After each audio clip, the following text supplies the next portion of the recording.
if you're a programmer and you want to build an app, then build it. There's kind of this idea of faking it until you need to build it. Offer this feature that does some amazing thing. So like do that so that you start getting money in the door, and then over time automate it once you've worked out exactly how you want the process to work. I basically said we have to redo the whole thing. I wish I would have learned that earlier to some degree, because I was sometimes embarrassed about things. Pick yourself and know that, hey, I can build stuff too.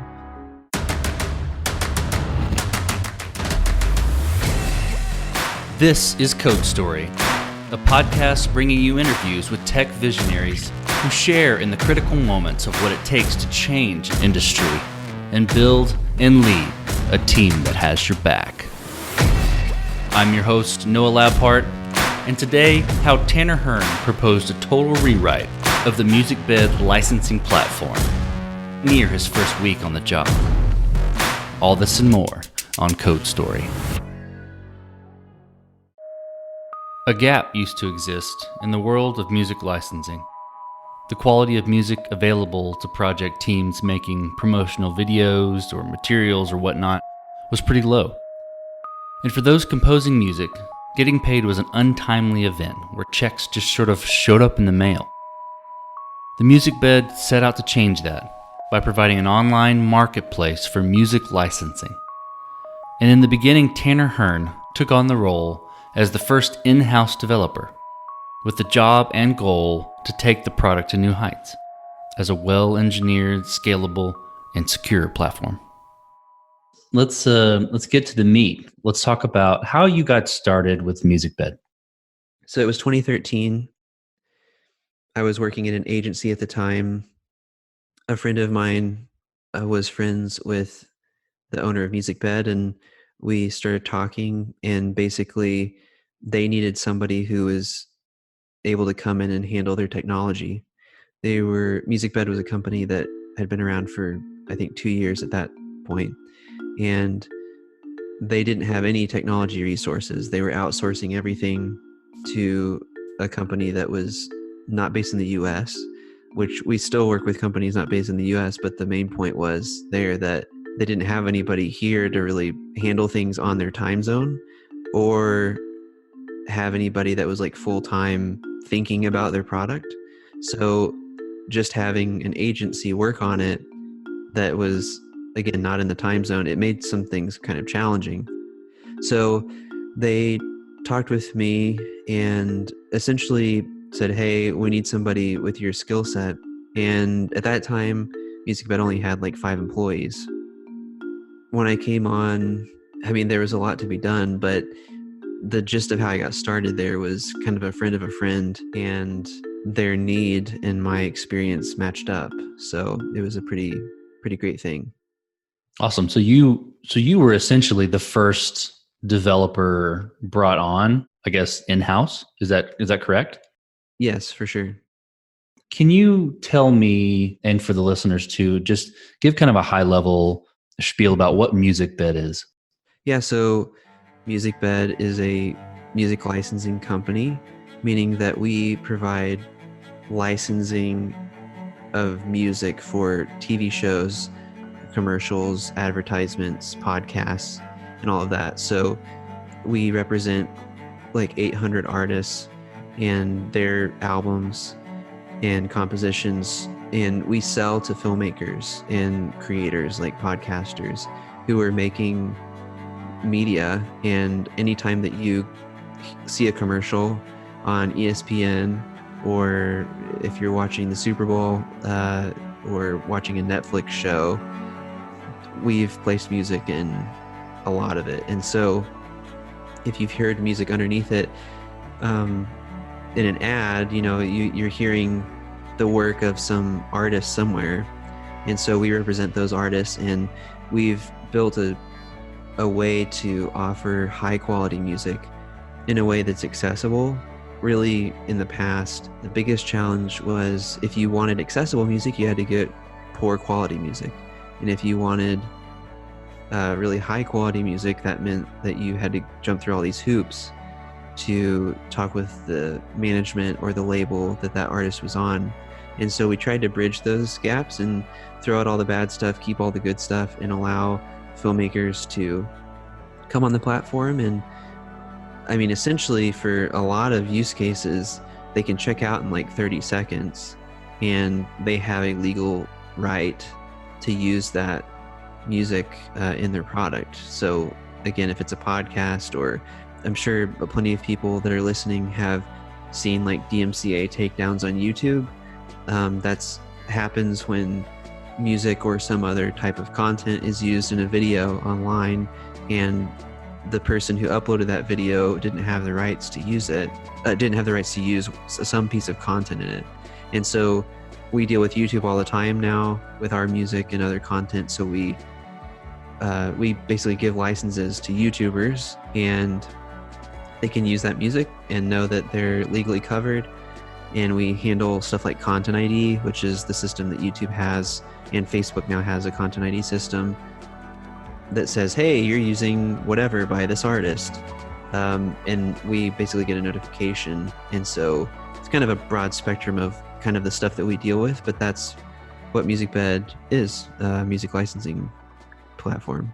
So, and you mentioned this a bit, but you're not just licensing music to part-time YouTubers or freelancers on Fiverr. You're working with big-time clients, like you said, ESPN, Netflix. Do you have any others you can throw out there? Yeah, for sure. We have kind of a list of logos on our site too. So if anybody's interested, you can go to musicbed.com and see some of. We have a reel on there, so you can see a lot of stuff. But McDonald's, I think we've done stuff for the X Games, the Olympics, Netflix, Amazon Prime Video, Hulu. There's been several like big production studios in Los Angeles, like Lionsgate and all that stuff. So it kind of runs the gamut, because we've also started working with a lot of big YouTubers too. We just recently released a video with Sam Colder, who's a YouTuber.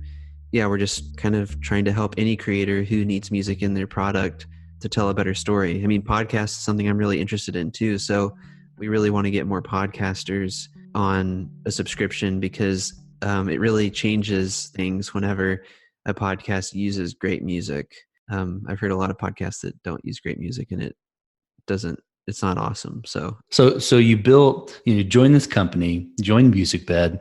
You're one of you're the first developer brought on in-house, and you build this marketplace to connect musicians creating and licensing their music with vendors or individuals, or whoever wants to purchase a license for that music. Tell me about the MVP. Tell me about, you came in and you took over a product, and it probably was the MVP. What did you do first? How long did it take you to do it, and what sort of tools did you use? First, for like the overall messaging, when I came in, there was an MVP, and it was built in PHP. It was procedural code, so it was really gross and very, very, very, very difficult to manage. And so there's a lot of negatives there. And like I said, the team atmosphere was one where there wasn't a team that was present in a sense that they were easily accessible. And so that made for some interesting communication challenges. But even more than that, like technically, there were some pretty big problems, because the code was slower than it really should be. It was not as secure as it needed to be, or it could have been, I guess I should say. It did the job. So I guess need and should are different words. But there were just a lot of gaps like that anybody analyzing it would come up against. And so but what I've kind of told several people this, it's important not to like push that under the rug and say like, oh, it's just a bunch of crap, like it's no good, I can't believe this was even done this way. Because often I feel like technical people tend to want to try to achieve perfection in something, whenever they write code, they want it to be pristine in every single way. And it ends up like taking longer and not getting the actual product to market. And I think as technical people, we have to be able to hold the business in one hand and the tech in the other hand and kind of equally weigh them out, because otherwise it's so easy to not go to market or to let the customers suffer because it's taking so long to get this feature out, when it could be, MVP, minimum viable product. Like, there's a way to get this thing out and it not to be like the full version, and it can still be secure, it can still work in some capacity. And so I think that that's what existed at the time. It was an MVP. And so I'm going to get into some of like the negatives about it and I'll be critical of them, but I also think it's just important to like not just be super arrogant about it. And because the truth is, like, that app kept 5 people employed. It employed me, and it also paid hundreds of artists every month and allowed them to continue their lives. And so, and then that doesn't even count the filmmakers who had clients who are making films. So like, there's filmmakers, there's musicians, there's employees of the company. All of these people are living and doing their work using this app. And so it serves a really important purpose. So anyways, that's like a little bit of soapboxing, but I just think that that's worth saying. To like the technical parts, like, what did I do when I came in? I basically said we have to redo the whole thing. As much as what I just said is true, I also was like, cool, okay, and now let's do this a much better way. And there's a few practical things, just again, because I want to make sure we go there. I mean, there were things like, oh, this app is not good. These passwords are not stored in the most up to date way that's secure. If this was ever compromised, it would be really bad. So even in the existing app, I had our development team update that. So without even rewriting the whole thing, it was like, we have to update this. There were times when on the page, there would be like database logs posting to the front end. And I mean, again, I'm just trying to illustrate that it was a really bad situation. It did get the job done, but you don't want that happening because it's, again, for privacy and security reasons. You don't want that stuff being visible by the public. So in the long run, I said, hey, we have to rewrite this. And so I went on this journey trying to figure out what platform to use. And for probably about 4 months. And I looked at Ruby on Rails, I looked at PHP, I looked at different platforms all over the place. And at the time, Laravel was version 3. And so I researched Laravel, and it was like the first time that it like clicked for me. And I was like, oh, wow, okay, this is how you build an application well on the web. And Ruby on Rails was doing it too. So, I mean, it literally was like Laravel with PHP or Rails with Ruby. Like, that was the two things that I had in my mind. Right. And I think they're still comparable. I'm not like a PHP fan or a Rails fan or anything like that. Like, I would probably use either. I have experience with PHP the most, and although PHP has a bad rap, I really do think that they're comparable now. And Laravel is really, really, really up to the game in terms of quality. So I chose Laravel, and then as soon as we were about ready to write it, version 4 came out, which was like a total rewrite of Laravel. So then we're like, oh, okay, that's great. Let's kind of recenter ourselves. And then we wrote the app in Laravel 4, and it took about 8 months. And so I hired a company out of London, which we still use today. They're a really great group of people. So we've had a journey together now that's like almost 6 years long.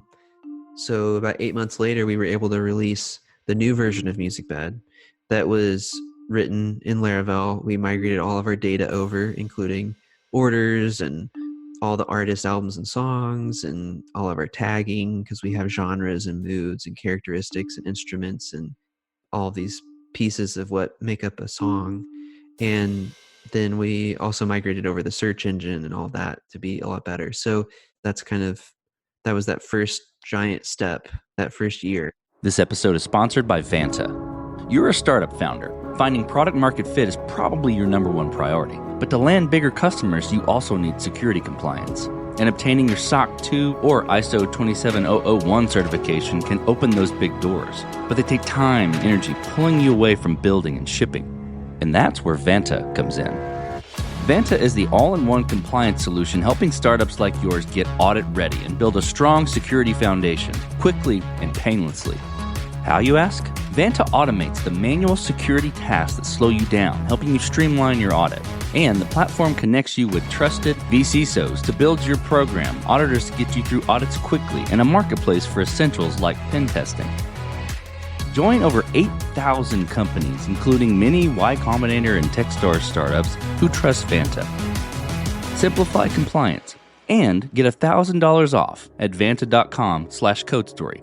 That's VANTA.com/codestory. Sure. So you jumped in, you saw that, hey, this is good, it's serving a purpose, but we can do it better. You chose a framework and you went forth rewriting the product or recreating the product with the new framework. How did you approach it differently? Walk me through that. Yeah, so the biggest differences was actually having a framework. So the previous one didn't have one. And so I think in today's terms, if somebody's listening, I feel like it would be pretty hard to avoid that these days, just because whatever platform you're building on, if you're building for the web or you're building for mobile, you're probably going to approach React and right on the web, or you're going to do React Native on mobile, or you're going to do Swift or Java, and you're going to be writing Android or iOS apps or something like that. And they're going to have some pretty straightforward guides. So it still can be done. But the main things were just code organization. So when it comes to a framework like Laravel, I think I'll first just say it's important to use a framework, because a framework abstracts away a lot of the nitty gritty that really you don't need to think about, because it's been thought out. And if you're using a framework that's open sourced, not only do you not have to think about it, but it gets better over time. With something like Laravel or like Rails, you're going to have people contributing to it, and every time that they find a bug in the framework, or every time that they go, hey, it would be great to have this feature that you just like write one line of code and then you can do it now, everyone benefits from it. And so sure, it's like, well, but then I have to follow a system, and sometimes I want to do like a custom thing, and I just don't think it's ever really worth it unless you're doing something very, very, very, very, very specific, like Tesla or something, and you're creating your own autonomous driving chips, which they just announced like 2 days ago. So yeah, like that's the only case. So if you're working at Tesla, you have my blessing to do that, or somewhere else. But like for 99.9% of cases, choose a framework. I recommend Laravel, but choose any of them and use it, because for us, it's like we could organize our code better, and Laravel is based on MVC architecture, so model views and controllers is just a great thing to have. If I'm talking about our case, where we're coming from an app that didn't have any structure, and so all of the logic is mixed in with the view information and the style. And so ultimately, yeah, I mean, we organized the code, and then we did a security audit where we adjusted a lot of our data so that we were using up-to-date hashing methods for our passwords. We updated the way that we were sending information so that it was more secure. I think during this time we brought everything up to operating over HTTPS. So every request had a security certificate that was encrypting it. So there's just a lot of things like that brought it up to speed. So you rebuilt the product in Laravel, you launched it. It was up to snuff, up to code, much more secure, much more organized. Then what was next? Since then, it's been this cascade of release after release after release, where we've just tried to prioritize what are customers needing, what are our artists needing, and So a big one for us was getting a really good payout system down so that our artists could get paid really, really easily. I mean, it was really easy for them, I should say. I think it had always been fairly easy, and we prided ourselves in always being on time, because in the music industry, that's kind of a thing that isn't always the case, or probably almost never the case. Sure. You never know when the money's coming. I know a lot of artists, even before I worked at Musicbed, who are like, yeah, I just get mailbox money. I never know when it's coming, but suddenly there will be this check in the mail. And so to them, it's like a bonus, but it ends up being that it's a bonus. They can't really plan their life around it. They can't really expect to make their house payment based on it. And so it really kind of makes the lifestyle of a musician very up and down. And so for us, we were like, hey, we want to pay regularly every single month. You can expect the payment every single month. So we did that, but then it kind of put a lot of manual labor on the team up front. I mean, that's really the way that you should always do it. I'm trying to remember who said it. There's kind of this idea of faking it until you need to build it. And so make a human API, offer this feature that does some amazing thing. And really all it is like sending an email to like Sarah or John or something. And then they like do it for the customer, and then it sends it back and it says, hey, your order's complete. And it looks like an automated system. So like do that so that you start getting money in the door. And then over time, automate it once you've worked out exactly how you want the process to work. And so that's kind of what that was like for payouts and for other systems that we had. That was probably some of the stuff that we worked on back then. Literally, it was fake it till you make it. Yeah. And I mean, we were paying people, we were taking orders, we were selling songs, and filmmakers were able to download those and use them in their film. So there wasn't like a ton of faking, but the faking is more just like, is it manual or is it automated? And it's always nice to have an automated system, but usually what happens in my experience is that sometimes an idea it seems like such a good idea that it's like, yeah, well, let's just go ahead and like spend the time and money building this whole thing out.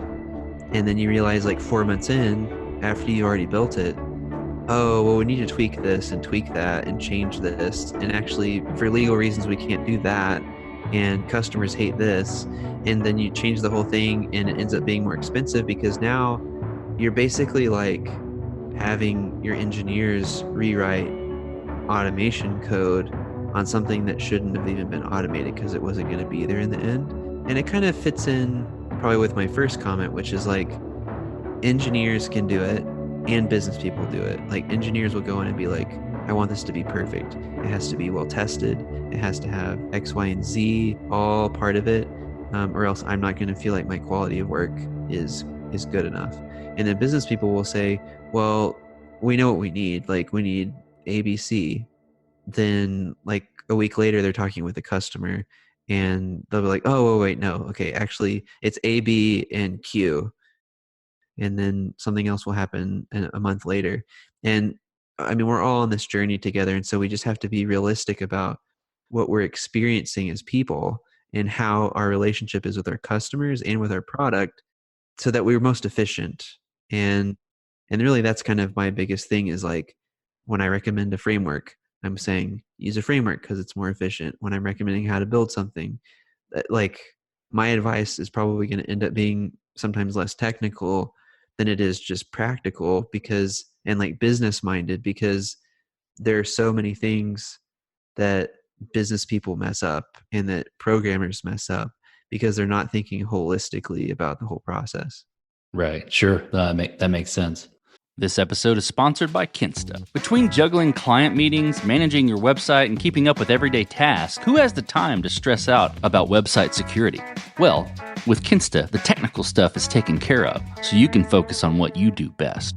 Kinsta provides managed hosting for WordPress, offering lightning-fast load times, top-tier security, and unmatched human-only customer support. Whether you're a business owner, web developer, or running a digital agency, Kinsta makes managing your website easy and efficient. Kinsta provides enterprise-grade security, being one of the few hosting providers for WordPress with SOC 2 and other certifications. guaranteeing the highest level of security for your website. Thanks to their unlimited free expert-led migrations, Kinsta ensures a smooth transition for you from other hosting providers. Customers have reported 200% faster load times post-migration to their platform. What I find cool about Kinsta is their fast and reliable customer service and premium features that are included at no extra cost. Ready to experience Kinsta's hosting for yourself? Get your first month free when you sign up at kinsta.com today. That's KINSTA.com.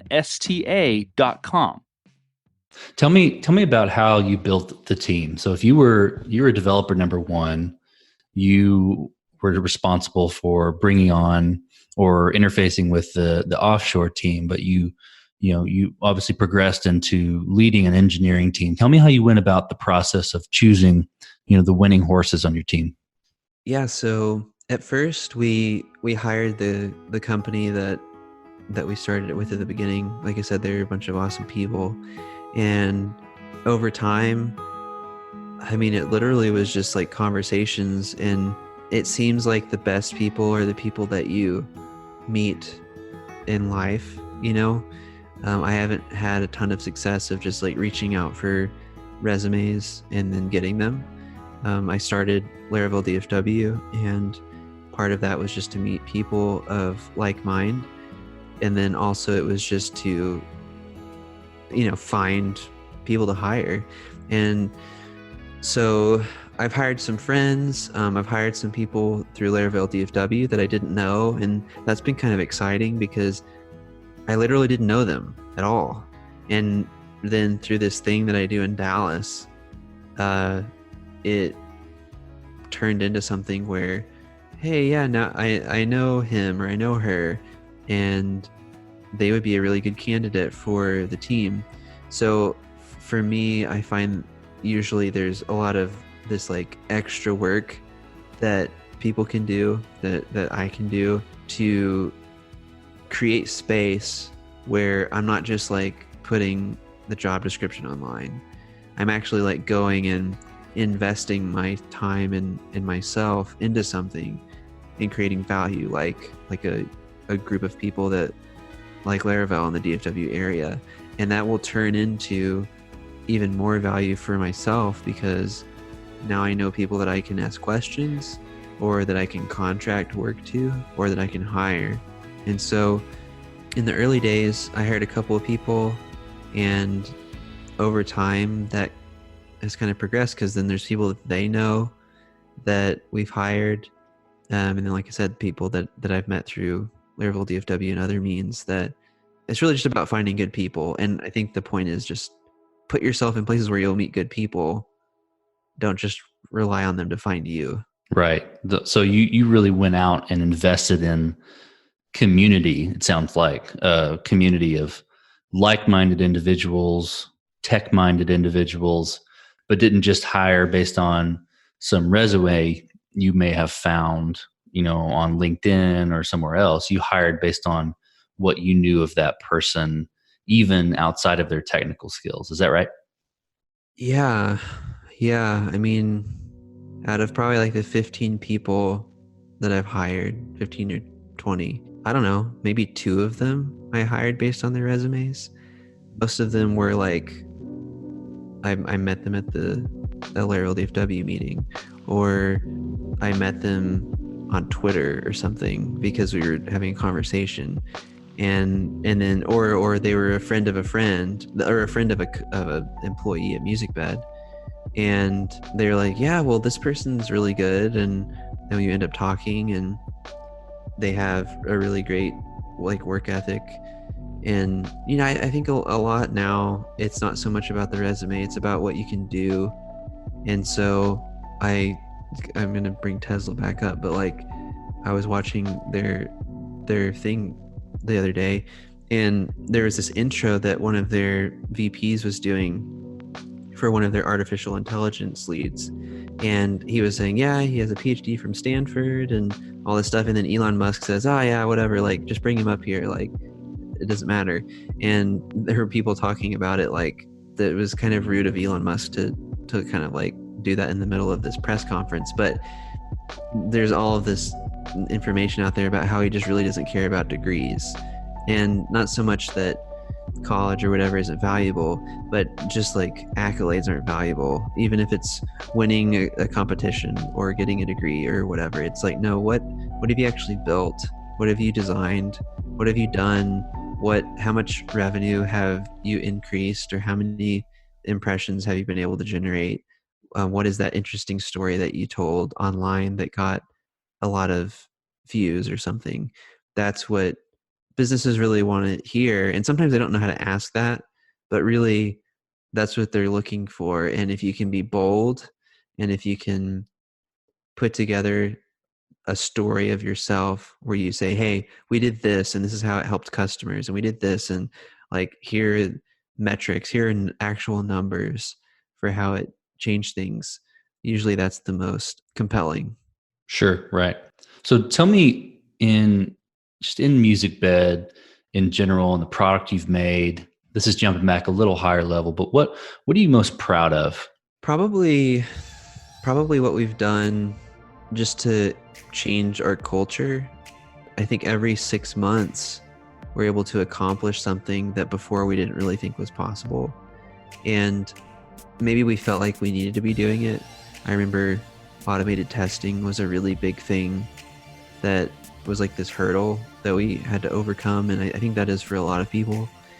And even like, even using version control several years ago was like, how do you use that reliably? Because we used it from day one, but like, what is the best way to do code reviews and all this stuff? And over time, all of that comes into focus. And so I'm kind of continuously proud of just seeing those things come about, where it's like, hey, we have a really good testing practice. Hey, we have a really good version control practice. A lot of that comes down to people, because, you know, I've kind of found my job is to invest in the people and help them become the best version of themselves. And so it's really cool whenever I was just talking about this with someone like last week. There's things that, like, you know, need to be done, and you're like, man, our business needs this, or our team needs this, or the product needs this, and you can push and push and push and push and push, and it never gets done. There's always this struggle, and you can kind of feel it, and you're frustrated, and then randomly it'll just click and it'll just happen. And normally it's when you're like out of town, or you're like not present, you're doing something else, and it's like, man, why did that just like work like that? I've been trying to do that for forever. And a lot of times for me, that's happened when someone on my team like took something up and owned it and did it themselves because they wanted to do it. And it's better than I would have even done it. It actually like exists now in reality. And it's super cool because I just get super proud of the team, because I mean, it's just impressive. It's impressive to see the thing done, but then like to know that I can trust these people and that they care deeply about it, and I am insufficient. Like I have to have these people, like they provide so much value. I think I get proud about that kind of thing, because it to me is like, man, having a good team is super, super important. How did you and the team respond when you found those mistakes out, when you found a bug, or you found out that, oh man, we just cost our company money, or we cost an artist money, or something like that? How did you respond and get that issue resolved? Yeah, I mean, I think we always try to respond to the challenges with like an optimism that it's usually no one's fault. Sheryl Sandberg has said at one point or another that people are always looking for if it's a person's fault, or if it's a system, or like a group of people's fault, like society at large. And she always feels like it's half and half, that people are responsible for their actions, and that also the other 50% is a team or a company or a society or a country. We're all responsible at the same time. And so whenever mistakes are made, I always really approach the team and say, hey, what could you have done differently? And then what could we have all done differently? Because usually there's like a process that doesn't exist. So if it was a blessing in disguise, maybe it's that something breaks and then it helps us decide how we're going to do code reviews differently, or that it shows us how we're going to change the way that we talk to one another or communicate about something. And that solves a bunch of other mistakes in the future that we won't encounter because we now have a better process. So I think every mistake is really an opportunity, because it's just shining a light on an area where a process is broken down or something isn't fully thought through. And unless somebody is being malicious or not really taking things seriously, as long as they're getting better, I think mistakes always have to be viewed with this like pat on the shoulder, take them out to lunch, say it's okay, and then say, okay, now how are you going to do it better? And how are we going to do it better? Like, it's this equal part challenge and equal part like, hey, let's just go play Smash Brothers and like not think about the chaos that we just caused. Because that's the only way to do it. Like, yeah, things are going to go awry, but it doesn't help to fret about it or to yell about it or get mad about it. So what's the future look like for Musicbed, for your product, for your team? You know, what is on the horizon?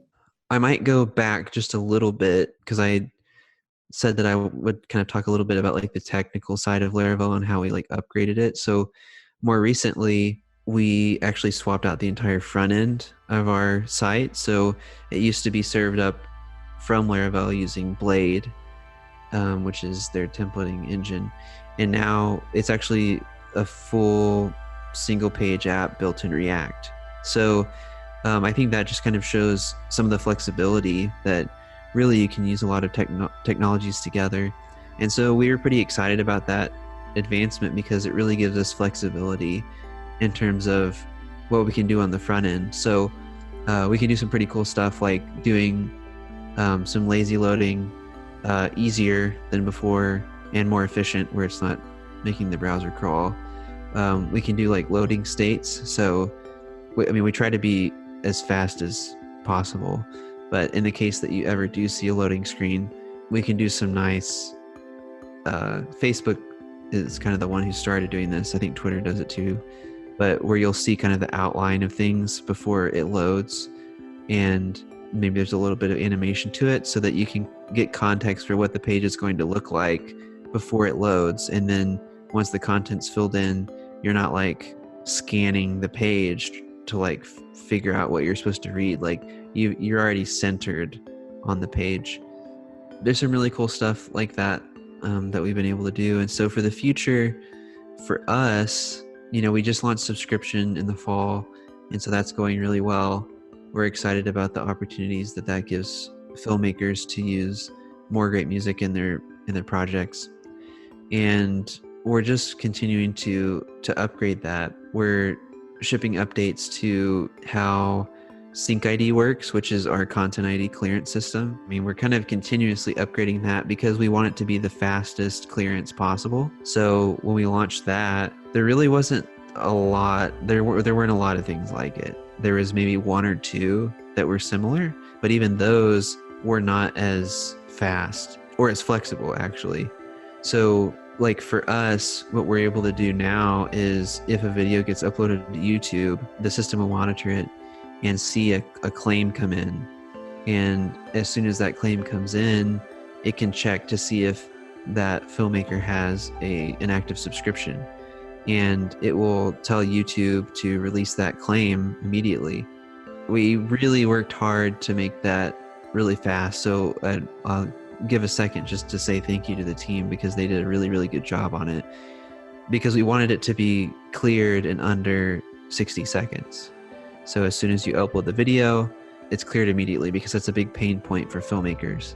And in fact, we've actually been able to get it, I think, under 10 seconds. And sometimes like YouTube sends out an email whenever you get a claim, and it'll say, hey, this song or piece of content was found in your video. It's owned by this company or label or whatever. And so you now have a copyright claim. And then we would follow it up with an email after it's cleared that says, hey, just wanted to let you know, we've cleared that claim for you. Thanks for being a customer of Musicbed or a subscriber of Musicbed. And you're good to go. See you next time, And because it's operating so fast, we actually will send our email before they even get YouTube's email that they have a claim. And sometimes YouTube won't even send an email because it's clearing so fast. So it's kind of fun when we can beat some of those systems in terms of speed.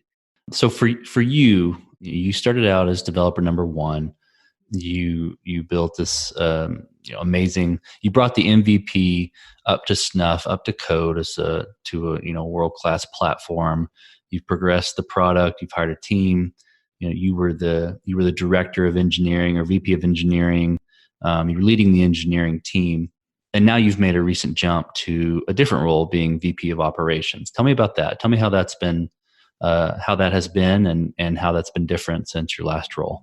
Yeah, so really a lot of that came down to taking what I had done with engineering and trying to apply some of that to the whole company and try to organize our communication and systemize some things that didn't have systems. And so I'm always really keen on trying to amplify what people already are doing. So if someone's really good at marketing or really good at sales or really good at engineering or A&R or design, it doesn't really matter.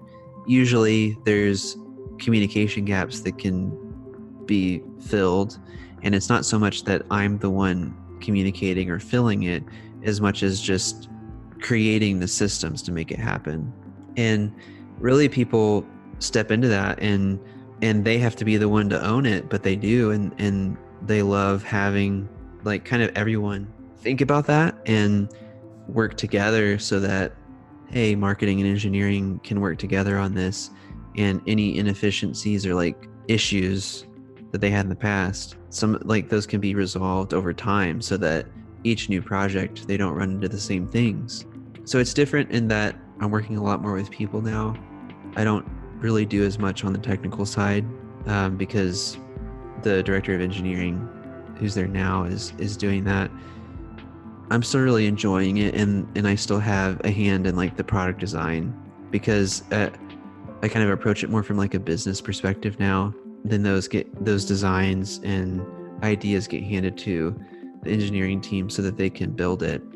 I've been enjoying it for sure. I think it's a natural progression, and it's also allowed a lot of really great people to start owning some things, kind of like as a senior engineer level or director of engineering, like all of those, everybody's really stepped up, and I think they're also really excited for their opportunities. So, can you name an architect, a CTO, a tech person you look up to, and or it could be a leader in general, and kind of elaborate on why you look up to them? One person I look up to is Seth Godin, who's a marketing author, and he writes every day. So he has a blog, he writes every single day. And sometimes it's just a few sentences and other times it's longer, but he has a lot of ideas. And probably like half of his blog posts aren't awesome. But then like every once in a while, there would be some really good ones that just like probe into these deep parts of business or personal things, and you're just thinking, man, that's so good. So he's kind of on this journey, I think, being an author and consultant, that I don't really want to do what he does. So I don't know if like looking up to him in that way is exactly the right thing, but I do like basically read his blog every day, and I have for several years now. In terms of like tech people, I really think that the coolest people to watch are those that are doing really different things. I've mentioned Tesla a couple of times on here. Elon Musk gets a bad rap a lot of times, and he deserves it most of the time. But I think he and his team are doing things that no one else are doing. And the work culture there at Tesla and at SpaceX is terrible from all the reports that come out. And so there's this kind of weird dissonance of trying to figure out how to value people and also change the world I'm not even sure if it's possible, but I do look up to that aspiration that he and his team have.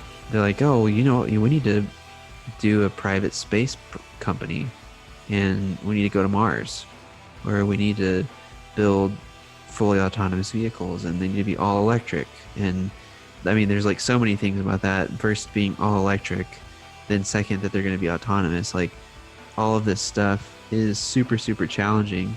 And so I think for me, I look up to them because it just makes any other problem seem very easy.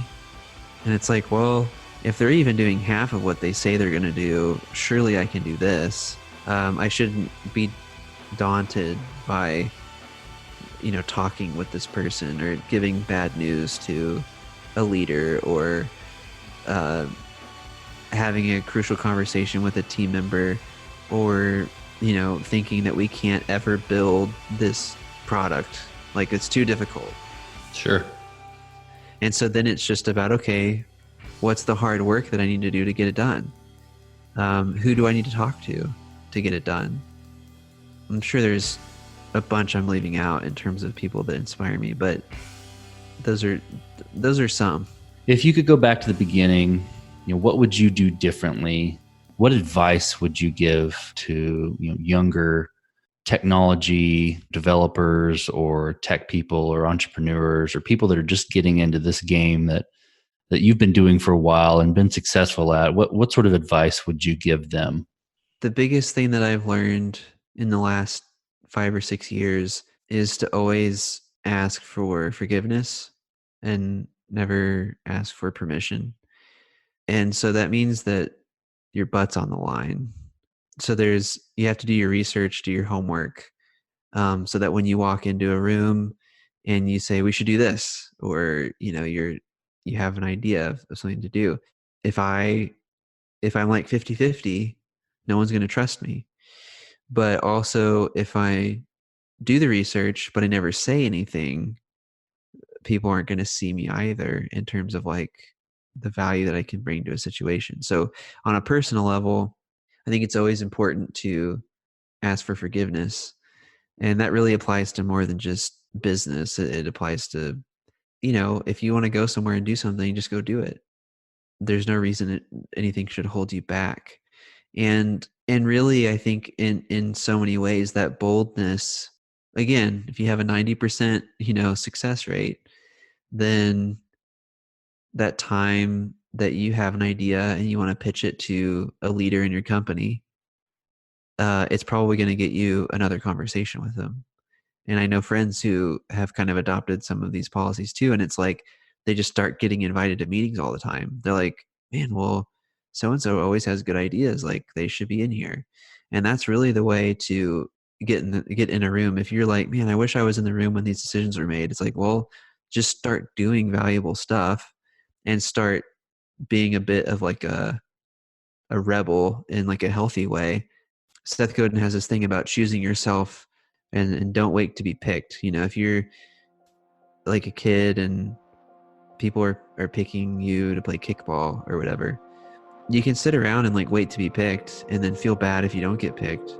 Or if you want to be the next, amazing musician, like you can go on The Voice or go on American Idol and hope the judges pick you. But then that's putting your destiny in the hands of someone else. And so he always says, just pick yourself. Decide today that today is the day that I'm going to do what I think is best.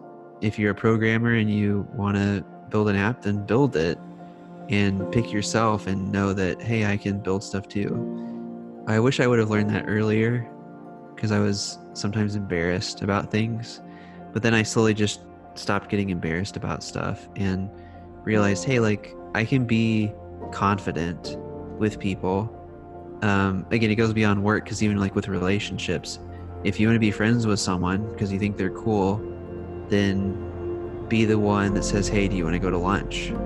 Whether you're a man or a woman or whatever, like step out there and be bold and just do the thing that you should be doing. That's great. Well, Tanner, thank you for being on the show today. For sure. Thanks for inviting me on, Noah. This concludes another chapter of Code Story. Code Story is a production of TouchTap LLC and is hosted and produced by Noah Laupart, co-produced and edited by George Macharko. Special thanks to Deanna Chapman and Stephanie Campisi for their promotional support. Be sure to subscribe on iTunes, Google Play, Breaker, or the podcasting app of your choice. Make sure to check us out at codestory.co or follow us on Facebook, Instagram, Twitter, or LinkedIn.